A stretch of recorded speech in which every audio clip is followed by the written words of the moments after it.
Welcome back to more Warhammer lore. In today's video we will be going into the details of the Slayer cult of the Dawi. Specifically what a Slayer is, what makes them unique in fantasy, and various aspects of the Slayer cult. As usual, all the information used in this video will be taken from the latest army books, the Warhammer Fantasy Roleplay 2nd edition supplements, and the Warhammer Fantasy novels. With that out of the way, let's delve into the rather psychotic nature of the fanatics of Grimnir. What better place to start than with Grimnir himself? Now, I have briefly covered Grimnir and his fellow gods in my Ancestor God videos, so feel free to watch them for any information that may not be present in this particular video if you want a little background on the Ancestor gods as a whole. So who is Grimnir? He is the ancestor god of war and of courage, a most useful deity in the Warhammer world. But he was not always a god, as is the case with all of the Dwarven pantheon. He was once long ago a mortal Dawi that was elevated to godhood through belief, very similar to Sigmar in the Empire. Grimnir's specialty was battle, and it is said that he is the one responsible for teaching his people advanced tactics and strategies for war. He had an unprecedented gift for slaughter and was ruthless towards the enemies of his people. Grimnir was also a shining example of what a dwarf in his physical form and stature should be, as well as his rather unhinged determination. In his early days, Grimnir wielded two large axes, so large that any other dwarf would have to use them two-handed. And despite the modern cult's depiction, at first there is a brief description of him actually wearing armor. Now, I'm not certain if his hair was already the fiery red color to begin with, or perhaps it was dyed with the blood of his enemies before he met his end. Then again, that is something we will be getting into in the future. As I said, Grimnir is one of the three principal gods venerated by the Dawi, with his brother Grungi being the head of the pantheon and their mutual wife, Valea, being the other. And yes, they shared a wife and had children together, but that is besides the point. The Dawi were a young race during this time and were quickly establishing themselves as the de facto rulers of the old world and much of the lands connected to it. This, however, would not last, as the collapse of the polar gates of the Old Ones would bring about the great catastrophe that would herald the inevitable end to the Warhammer world at large. During this event, the Karazhan Corps was besieged by chaotic forces, and their forgotten kin, the Dawizar, were also born. As well, many holds were lost to time or just simply forgotten. The ancestor gods decided to act rather than attempt to weather the storm, and much like the elves of Ulthuan, an attempt would be made to stem the tides of chaos.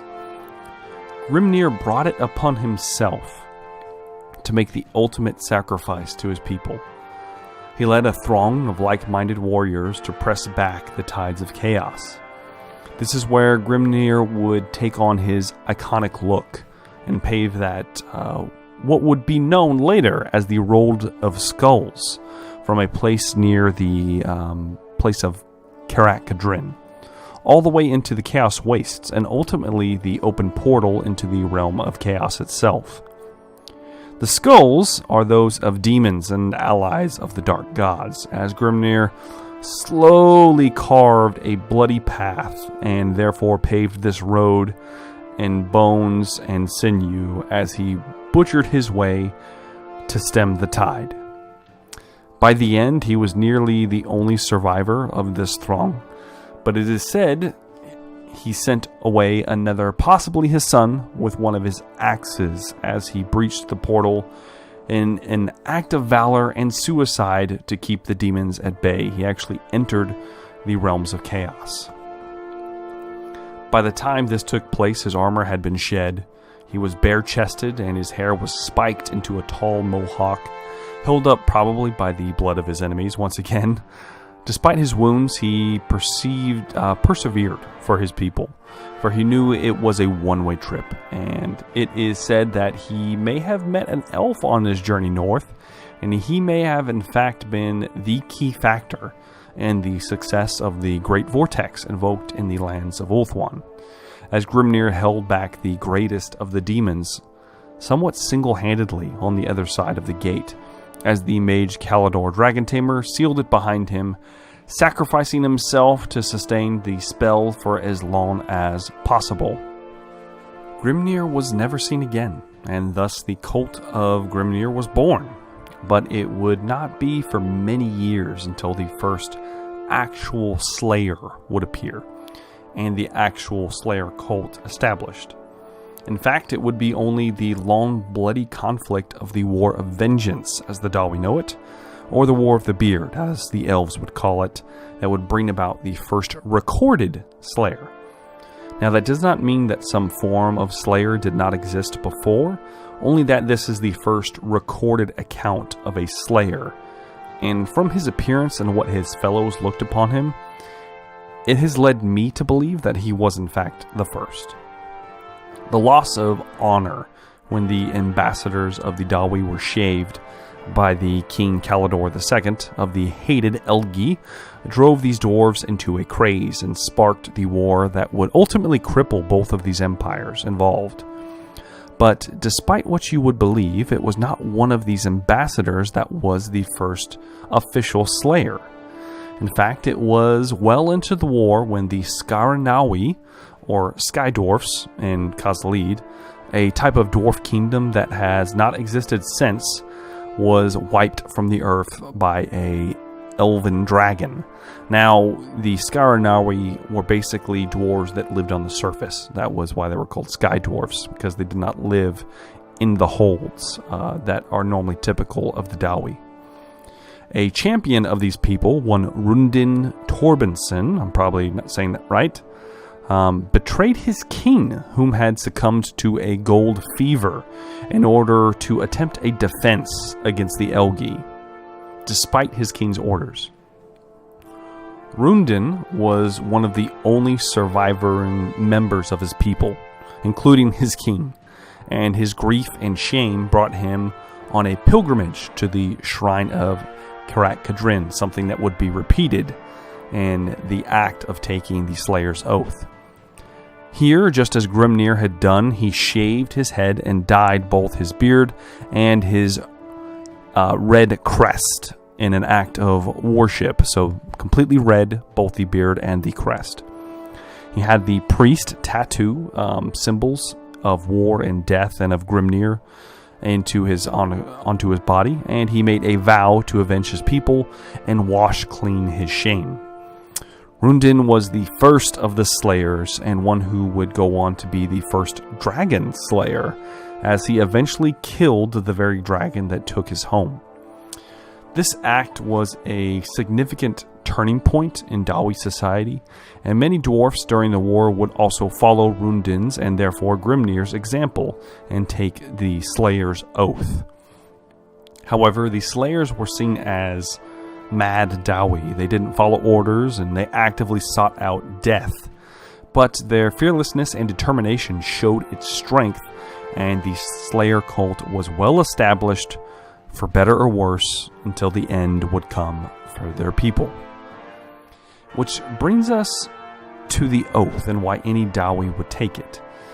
In Dawi society, if you have seen my previous video, you should know that honor is all in their culture, and the loss or suspected loss of honor is enough to bring about a shame so great that death is preferable.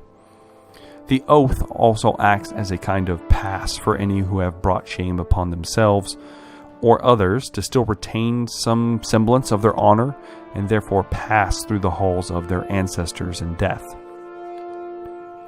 You see, when a Slayer takes his oath in Dawi culture, he is actually considered dead.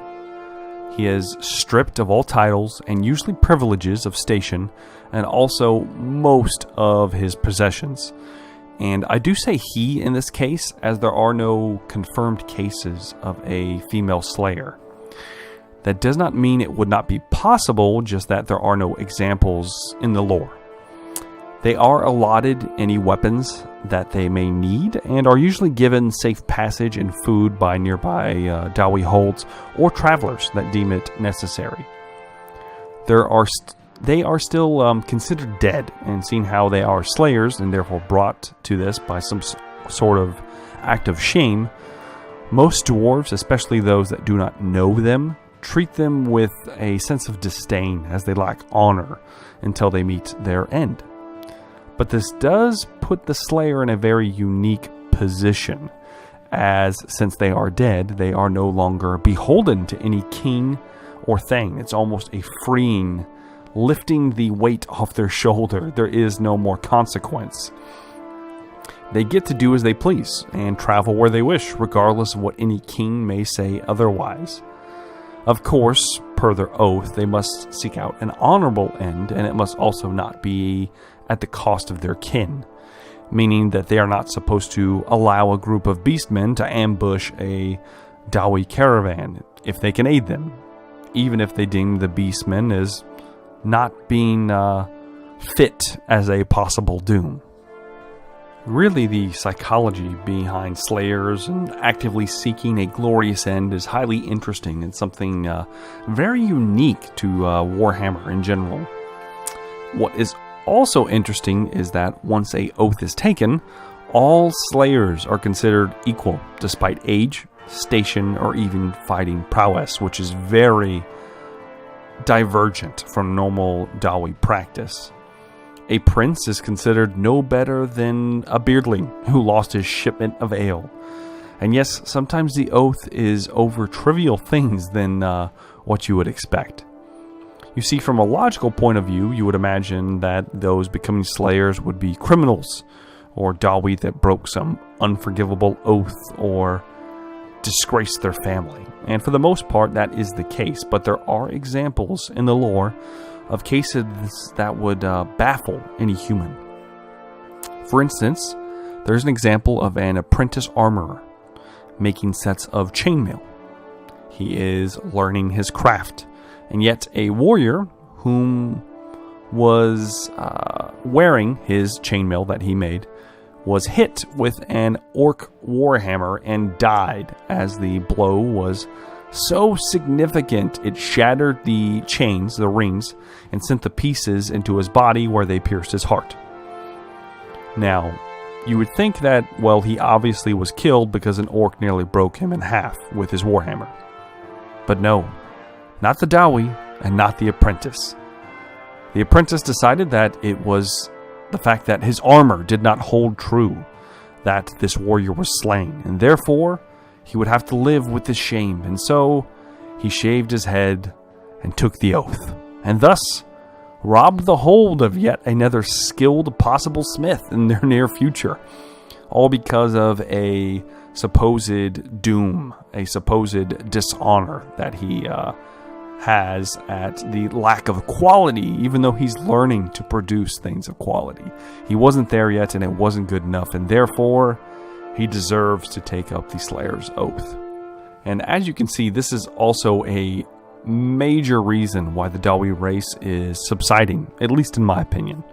Often their best and brightest are either voluntarily or forced into seeking their death for some untold redemption of some unfathomable disgrace, all in the acts of appeasing the greater Dawi belief in grudges and honor above all. Now, my personal beliefs aside, the cult of Grimnir, or Slayers, spans the entire Karazhan core. If there is a dwarf settlement, there is usually a shrine to Grimnir, as well as many of the ancestor gods. The largest and most prominent of these shrines is the largest temple, which is located in Karak Kadrin. Here resides the Slayer King, currently Ungrim Ironfist, whose ancestor took the oath and opened up their hold to slayers from all over as a bastion to the cult and those seeking their doom. Which does put old Ungrim in a very precarious position, as he's still a king, but yet also a slayer. he's a very interesting character. Maybe one day I'll do a lore video on him. But the temple here is said to be enormous, and unlike the other holds, a priest is usually always in residence. You can probably guess that a priest of Grimnir would probably be a slayer, and therefore also actively seeking their doom. So being able to find one is quite a task for those taking their oaths. But a priest is also not necessary to do so, as most Dawi already know the words by heart and have been known to take them wherever they may be. And usually, what happens is a more experienced slayer or an older slayer will perform the rites for a new slayer if there is that option at hand. If they're just out in the wilderness and they need to take the oath, they'll take the oath, regardless. And yes, I did mention a priest. The Dawi do have priests for their ancestor gods, but they are not traditional priests as you would find in the Empire. Most of them follow an aspect of their chosen deity, or perhaps were chosen by their ancestor to convey messages and guidance to their people. The head priest in Karak Kadrin was chosen in this way as Grimnir uses him to give guidance to the king and most slayers visiting his shrine.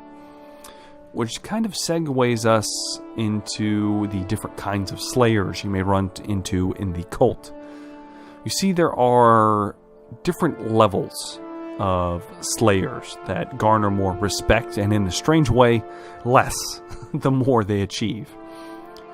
Every slayer, when they take the oath, are considered troll slayers. They are given the appropriate tattoos of a troll slayer, and that is what they will be until they kill something of a higher caliber.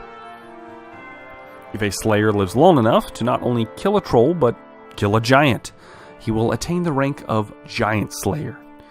Usually in order to fell a giant, a large sturdy axe is needed, and thus traditional dual weapon style of the Troll Slayer is usually tossed aside in preference of a large weapon of this kind. This is mostly due to the army books kind of way of segueing or pointing out the differences between the types of slayers, but in the lore that's not always the case. For instance, it's important to note that slayers can use any weapon they want. They can use any and all weapons at their disposal. There are even examples of slayers using rifles and even belching fire at their enemies with caustic materials. But if a slayer not only kills a giant, but then goes on to kill a dragon, he will become, you guessed it, a dragon slayer. Now, the lore is a little at odds with itself when it comes to dragon slayers, as they are said to be the equivalent to the next tier in demon slayers, and that does not make it makes sense to me. But as a far as order is concerned, the next tier would then be a demon slayer, and that is also in my personal opinion. I feel like the demons, at least the ones that are usually killed by a dwarf, are more dangerous than the average dragon that they are coming across. They're not coming across the dragons of Ulthuan. These are native dragons to the world's edge. Not quite as big, but probably somewhat decently dangerous.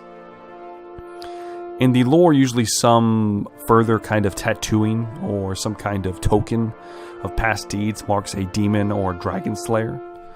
Oh, and when I say demon slayer, I do not mean just your regular demon. I mean greater demon. Not a lonely bloodletter, but something akin to a demon prince. Now, the irony of achieving this rank is that, unlike in human society, you are not exactly venerated for this deed, but almost seen as a failure. as even a beast or champion of this caliber could not kill you, which is what you are supposed to be doing. You are supposed to be seeking your glorious end. A very unique perspective. This is why Gotrek Gurnison of the Gotrek and Felix novels is seen as either the most successful or the most unlucky slayer of all time, as he literally lives through everything. In fact, other slayers see him as a jinx, or also known as a doom thief, and avoid him entirely. However, I think that I am going to have to wrap up this lore video on the Slayer cult at this time, so we're not quite ready to go into Gotrek Gurnison. He's definitely going to be a video all on his own at some point. The Slayer cult and followers of Grimnir will have to end here.